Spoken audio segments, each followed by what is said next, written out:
Corona के नियंत्रण को लेकर प्राप्त हुई निधि में हुए भ्रष्टाचार पर बुधवार को मनपा की विशेष सभा में चर्चा हुई। निर्दलीय नगर सेविका आभा पांडे द्वारा लगाए गए स्थगन प्रस्ताव पर महापौर ने मामले की जांच का निर्देश दिया। इस पूरे मामले की जांच मनपा आयुक्त की अध्यक्षता में गठित होने वाली समिति करेंगी। इस समिति में महालेखाकार कार्यालय के 2 ऑडिटर भी शामिल रहेंगे। नागपुर शहर की निर्दलीय नगर सेविका आभा पांडे ने कोरोना काल के दौरान केंद्र और राज्य सरकार से प्राप्त निधि से हुई खरीदी में भ्रष्टाचार का आरोप लगाया है।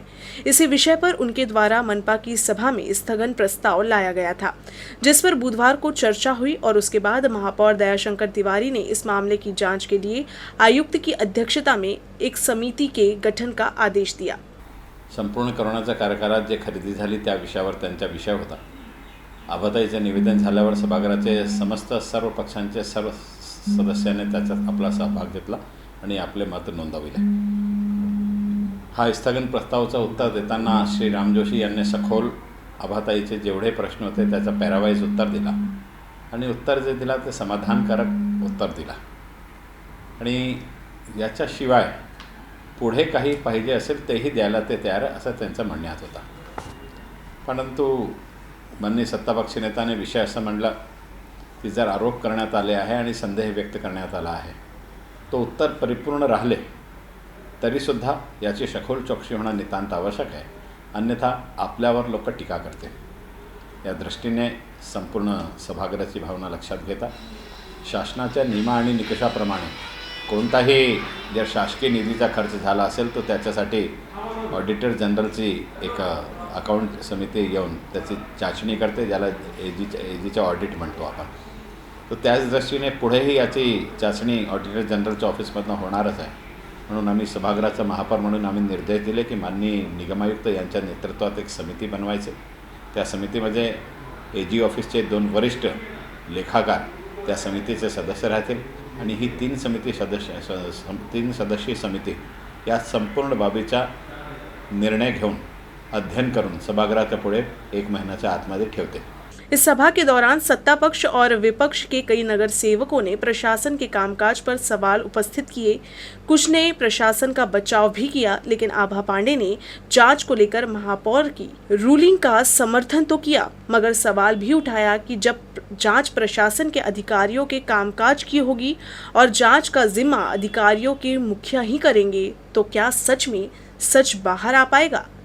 एक समिति स्थापन की है जिस समिति के अध्यक्ष माननीय आयुक्त होंगे और 2 एजी ऑफिस के लेखा परीक्षक होंगे।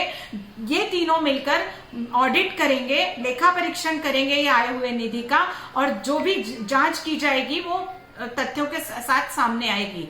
मैं इस जो रूलिंग है माननीय महापौर जी की उससे संतुष्ट तो हूं, लेकिन संदेह पैदा होता है मन में कि जिस दिन से मैंने इस विषय को उठाया है उस दिन से नागपुर महानगर पालिका के आयुक्त इस विषय को लेकर गंभीर नहीं रहे और लगातार उन्होंने यही प्रयास किया है कि दोषी अधिकारी और कर्मचारियों को उन्होंने बचाने का प्रयास किया है। इसलिए मन में ये संदेह है कि कहीं ये ऑडिट होते वक्त, ये जांच होते वक्त कहीं कोई त्रुटि न रह जाए, अपने अधिकारी कर्मचारियों को बचाने का प्रयास आयुक्त के द्वारा न हो, यह मन में मेरे भय है और संदेह है। और अगर ऐसा किया गया तो मैं निश्चित रूप से मैं उस पर पूरी निगरानी रखूंगी, पूरी सतर्कता रखूंगी, क्योंकि ये जो लड़ाई है ये जनता की लड़ाई है, जनता के लिए आए हुए पैसों की लड़ाई है। और इसीलिए मैं जब तक संघर्ष करती रहूंगी जब तक मुझे न्याय नहीं मिलेगा। यहाँ न्याय नहीं मिलेगा, मैं राज्य शासन के पास जाके न्याय मांगूंगी, यही मेरा कहना है।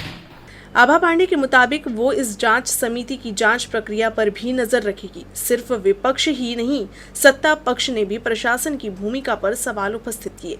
नेता सत्ता पक्ष अविनाश ठाकरे ने तो सभा के दौरान ही मौजूदा आयुक्त पर पिछले आयुक्त का बचाव करने का आरोप लगाया।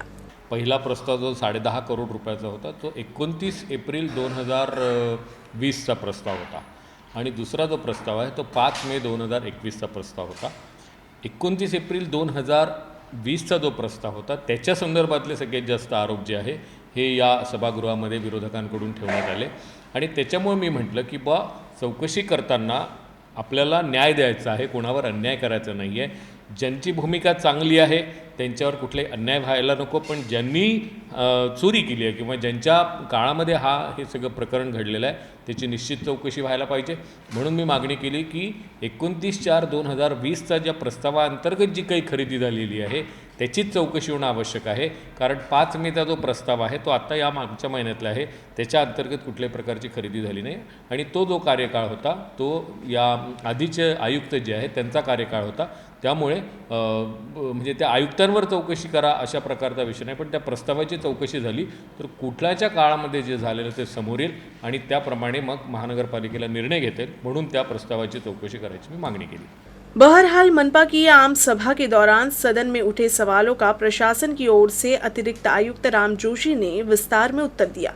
इसके बाद मनपा आयुक्त ने मामले की जांच की उठ रही मांग की विनती को ठुकराने की अपील महापौर से की.